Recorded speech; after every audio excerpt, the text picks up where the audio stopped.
I'm Sarah L and welcome to the new Boating New Zealand On Demand, where we showcase this month's magazine and give you the latest in boating news and reviews. First up, let's look at this month's cover story, the Senator 800 hardtop.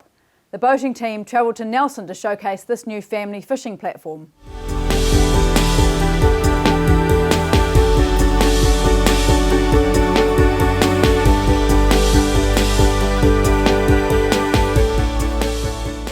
So Dan, this is your second Senator boat. Yes.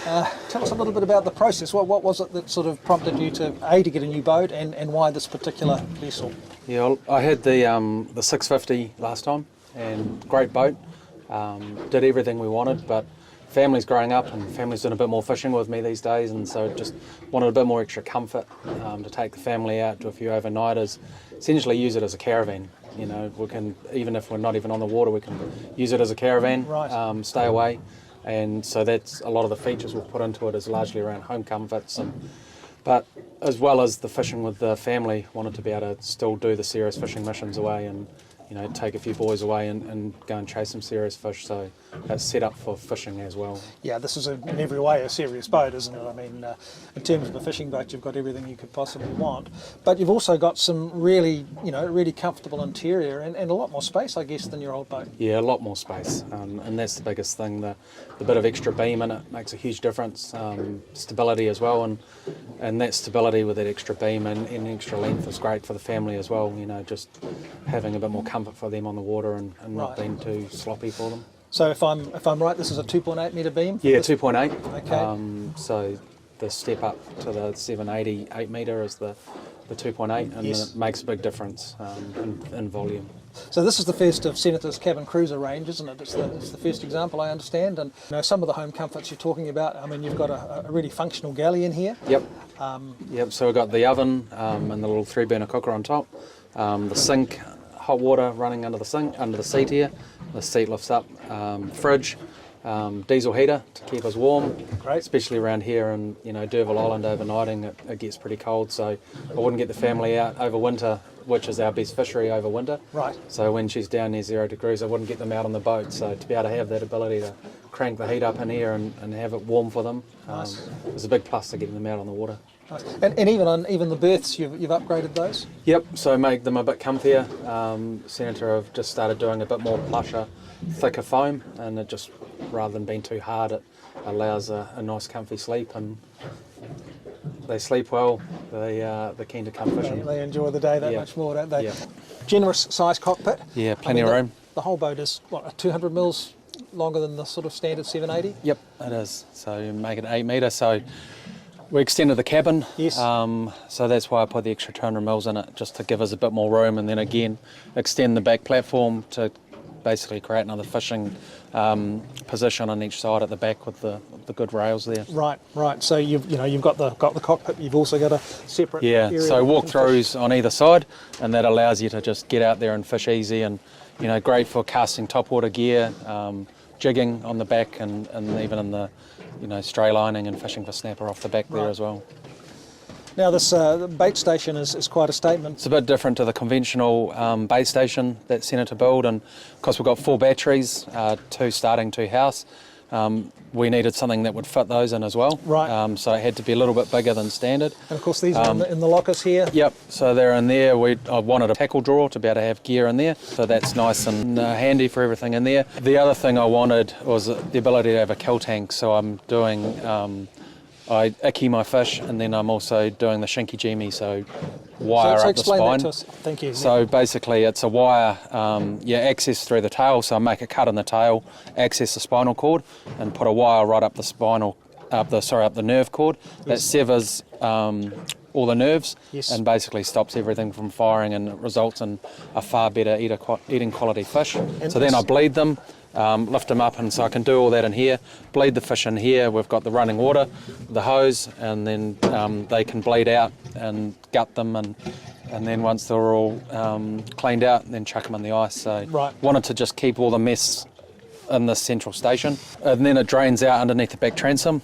So no hoses to trip over or any blood to spill over the back deck for slipping on or anything like that. So it's all neat and tidy. So Dan, the cockpit's pretty well equipped. We've not only got Outlets for electric reels. We've got Yep. 4 of them in this cockpit, so Yep. for deep water fishing. Yep. You've got a heap of rod holders, of course. Lots of positions on your rocket launcher as well. But out here you've also got the caliphants, so you've got Yep. hot water. Yep, so hot water for a shower, so there's a little shower here, and also the hot water in the sink in the Okay. kitchen, doing the dishes, etc. So that's fed from, we've got a 150 litre water tank under the front. And yeah, filler is here as well, so that's under lock, so no one can accidentally fill it with the wrong stuff. Lights, now there seem to be lights everywhere. Yeah, we've got lots of lights. I either go in the dark or come back in the dark, Okay. and do a lot of fishing at night, so that was one of the things I wanted, and the guys at Senator were good. I sent a lot of the lights up there and they made custom brackets and, Right. and pre-drilled holes and had everything, so when we got it for fit out, it made it a bit easier. So strip lights throughout. Generally I've gone blue on the deck outside, as well as white, and then red on the cabin and the inside seat for that night vision. And like, cockpit, you've got a combination of floods and Floods spots. and spots, yep, a lot of over the side lights, got some under the gunnel, under the pockets, just keeping that light, and then under the back transom and on the back transom. And on the foredeck as well. And on the foredeck we've got flood and spots there as well for coming into a wharf, looking for moorings and all of that at night as well.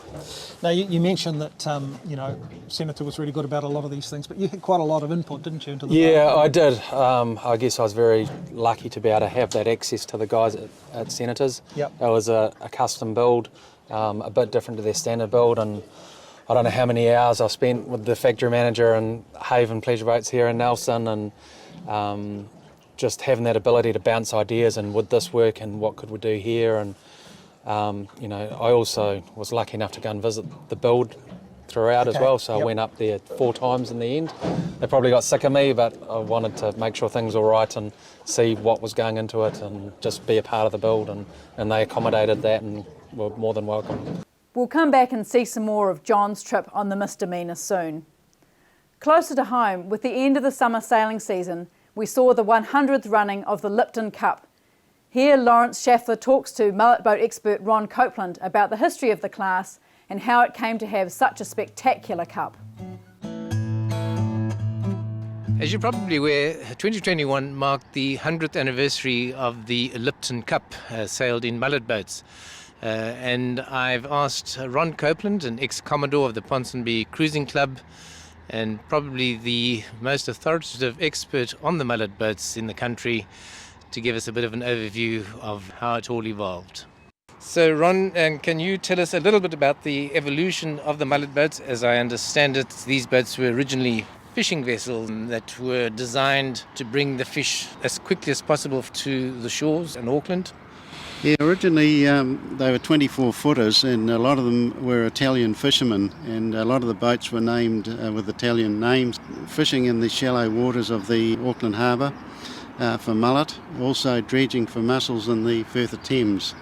So they go back to 1860. Because they had no refrigeration, they would sail them back to Auckland and put scales under the boom and weigh the fish and sell them to the people hopping on the ferries in downtown Auckland. Later on, they're trying to beat each other back to sell their catch, so they started to pile more and more sail on them. Normally there was only 2 men that sailed these things in all weathers, very, very seaworthy boats, very shallow, so they get into the creeks and shallow estuaries of the Auckland harbour.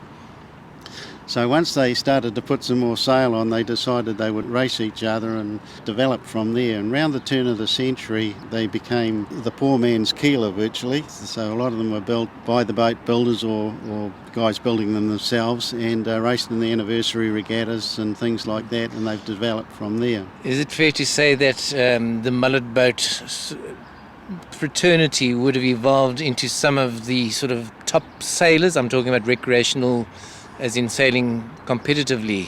So that's how they came about. Oh, absolutely. They're very difficult boats to sail, or they've got so much sail on them, and with the big wooden spars and that on them, the 22-footers had sort of up to 24-foot main booms on them. The spinnaker booms were 22 feet. So the length of the boat is what the spinnaker booms were, They were 3.5-inch solid Oregon poles to get the spinnaker poles out, 2 men virtually, and all cotton sails, jib staysail. Never had topsails on them, but big rigs on them. Continuing on the fact that they were probably all over canvas by the sounds of it, but I've heard that most of these mallet boats ended up sunk at some point in their careers. Yeah, every now and again you get it wrong. I sunk in one years ago. Do you know how many were built over the years roughly? I would say with the different sizes of them, well over 100. Yeah. And how many remain today? 40 or 50, I suppose. Yeah.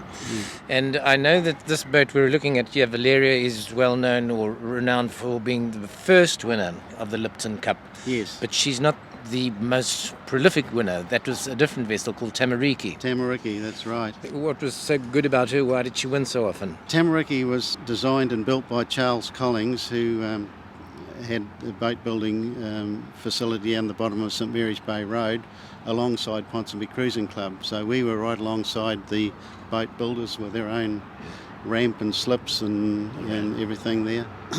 He used to build model yachts. He also had a tank testing under his house. He would make these model yachts and sail them around Westhaven and look at what they did and things like that. And he came up with the Tamariki, which was a real freak. And even today, we're looking at the Tamatea here. This built by Chris McMullen in the early 60s, and it's a Tamariki shaped hull from the lines of it. So Ron, this is the Lipton Cup, and we sailed the centenary event this year. It was made by the same people that made the America's Cup. How did this one come about? Tommy Lipton was very impressed with New Zealand yachts. The Logan brothers and Baileys, Logans particularly, were exporting yachts all around the world, and they were cleaning everything up in England, Australia, America.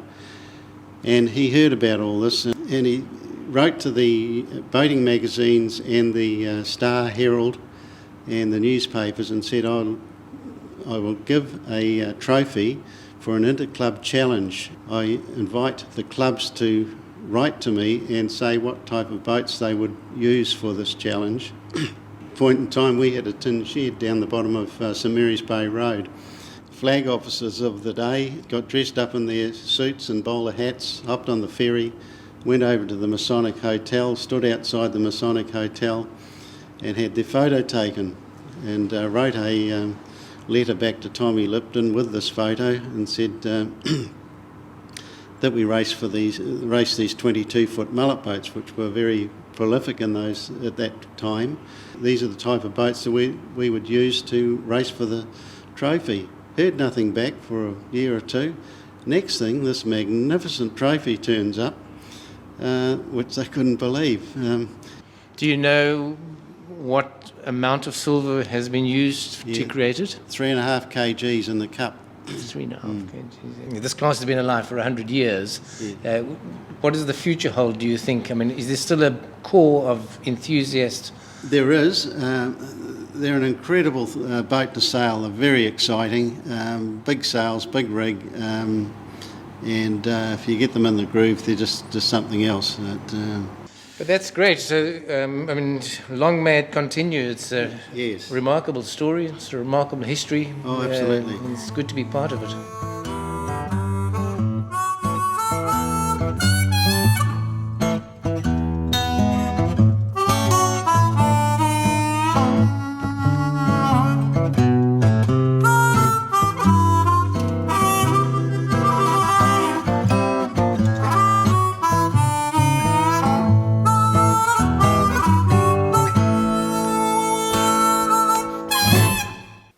100 years is pretty impressive, and it's great to see that class in such good heart. Well, this year the lifting of COVID restrictions has meant the boat show was able to go ahead at Auckland Showgrounds. If you weren't able to make it along, here's a peek at some of the things that were on display.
The weather might have turned a bit wintry recently, but I got a fabulous autumn day to head out on the harbour on this new Wright designed power cat built by father and son duo Calvin and Amos Kay. Here's a look at the Wright 46S.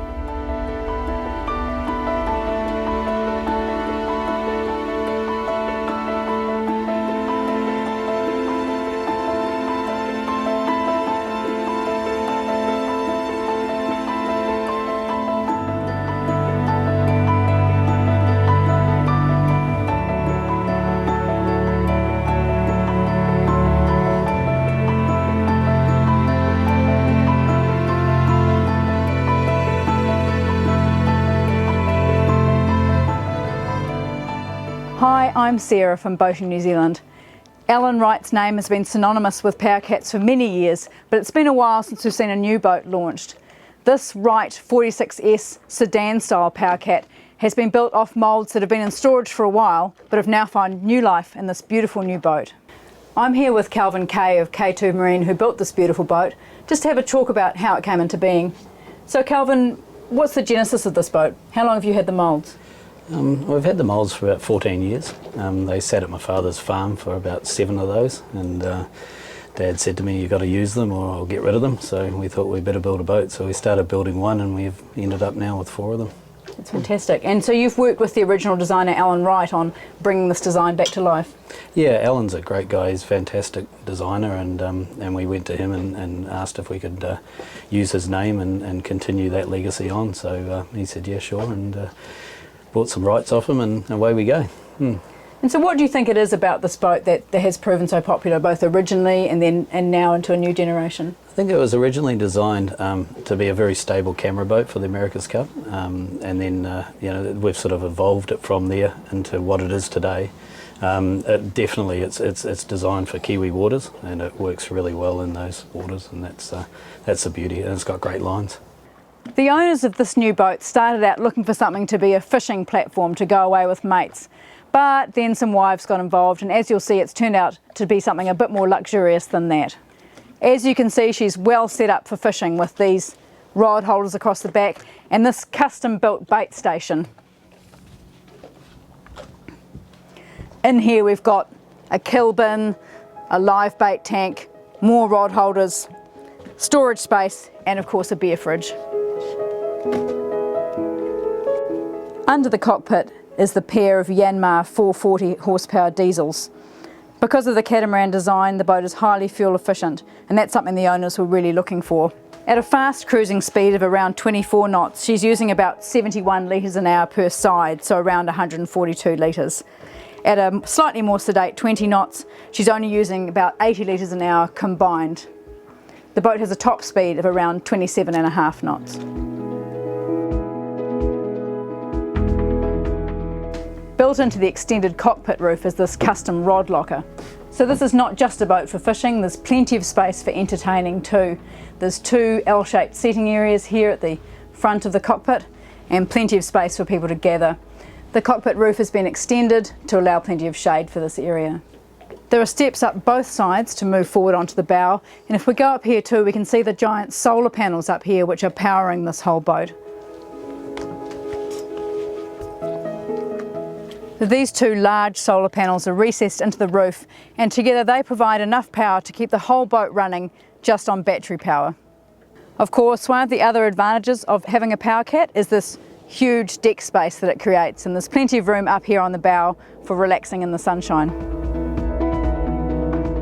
There's plenty of indoor-outdoor flow, although this area can be closed up with this fold-down window and the pocket door. Stepping inside, we can really see where that feminine touch has come in. Not really a fishing boat, is it? We've got this large seating area here, galley kitchen this side with a 4-burner stove. There's also plenty more refrigeration here under bench, as well as a freezer under the seats in the cockpit. The table folds out, so there's plenty of room for a group to sit around.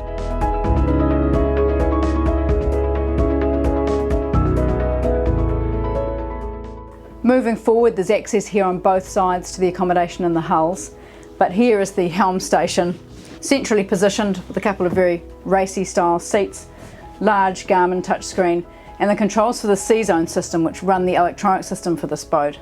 The C-Zone acts as an electronic switch panel, so instead of having all the wires coming to one place, there are 4 locations around the boat, and it's all controlled from this one central panel. There are preset systems, entertaining day, entertaining night, cruising day and night, and at the dock. So with a touch of a button, the appropriate lights and electronics are switched on and off. From this elevated central helm position, we've got great visibility all around. And there's a great seating area right here next to the helm, so the driver can be kept company as we cruise. There's also another handy drinks fridge here. The catamaran layout allows for some flexibility in how you want to arrange the berths. In this particular boat, there are a cabin and a head in the starboard hull and 2 cabins in the port hull. Because the owner wants to go away fishing with his mates and they don't want to have to share a double, most of the berths are single. There's plenty of space here in the head with excellent headroom and a walk-in shower.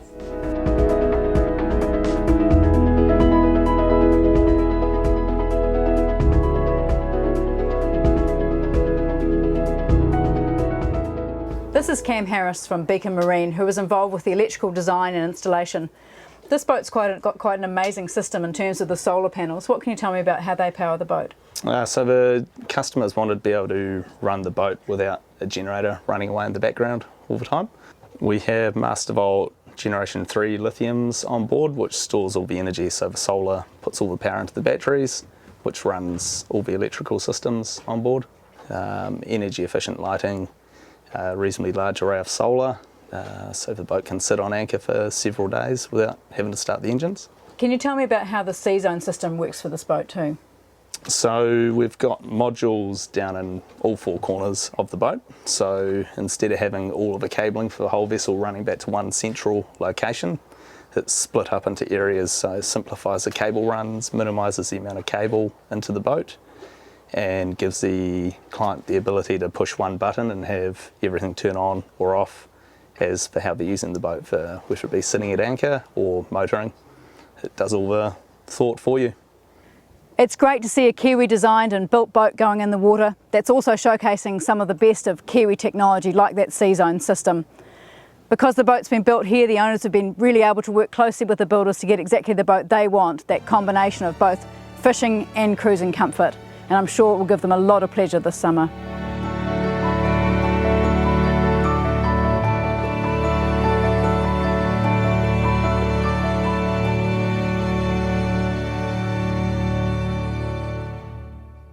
I know the owners of that boat will be looking forward to many more stunning days like that ahead.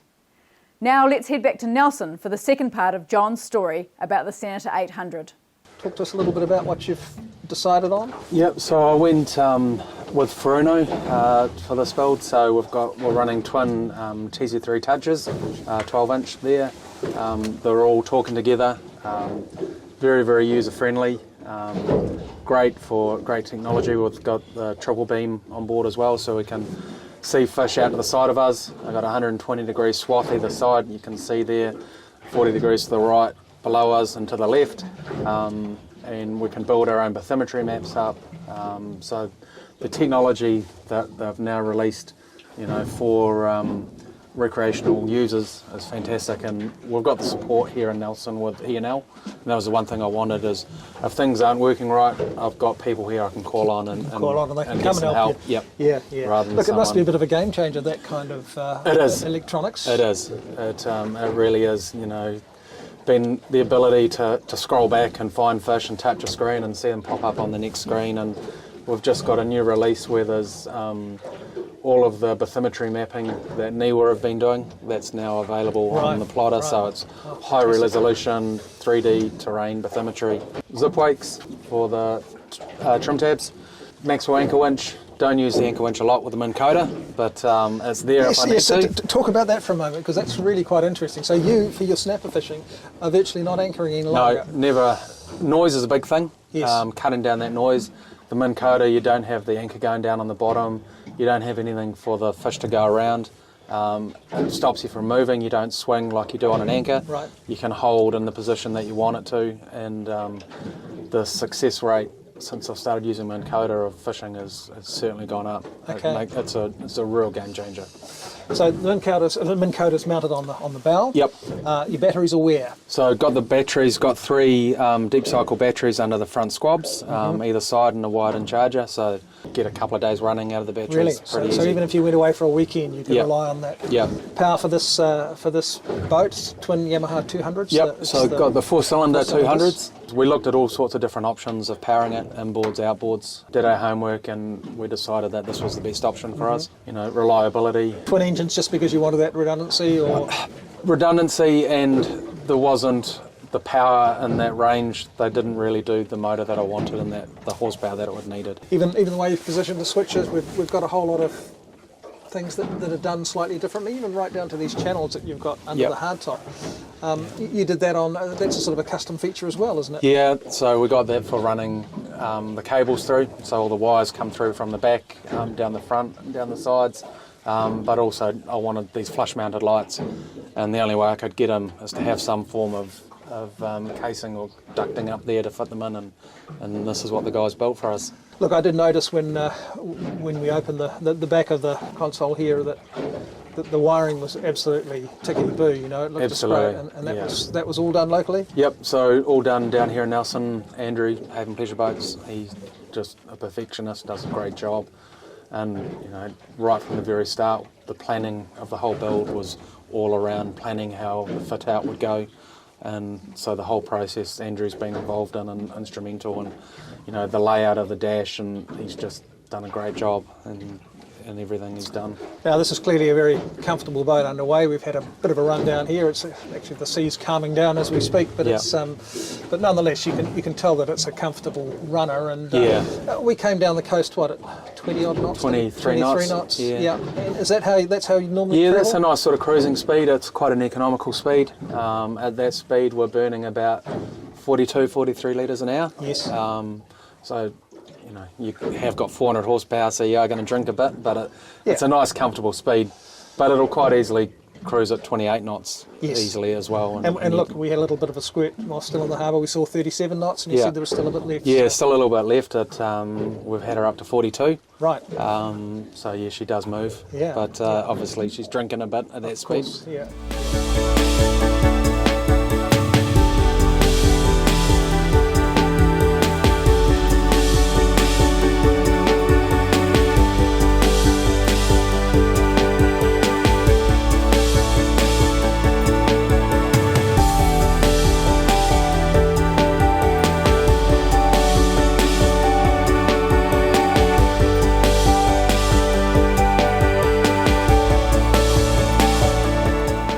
So here we are back at the ramp.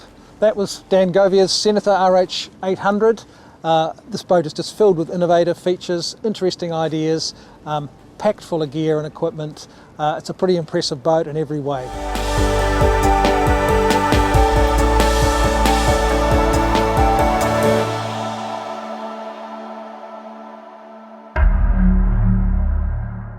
I know the boating team really enjoyed getting out of town and heading south to do that story. Now for something a little smaller. This month we also looked at a jet-powered tender which pairs a jet unit from Lamont Jets with a hull by Explorer Boats. These little boats are being custom built as super yacht tenders, and the T340 has a low profile so it can slide easily into a storage bay. The power unit weighs just 75 kilos but delivers 100 horsepower from 3 cylinders. It drives a 6-inch stainless steel jet unit similar to those used in jet skis and can blast along at up to 35 knots, although 20 knots is a more comfortable cruising speed. It takes a bit of getting used to steering without a rudder, but she provides a surprisingly dry ride, accelerating rapidly and holding course easily, even at high speeds. The carbon fibre steering wheel can be unclipped when the boat is put away for the day. Well, that sure looks like a lot of fun. That's all from us this month, and we hope you've enjoyed the show. If you want to read more, then pick up the magazine at your local newsagent or subscribe at boatingnewzealand.co.nz. See you next month.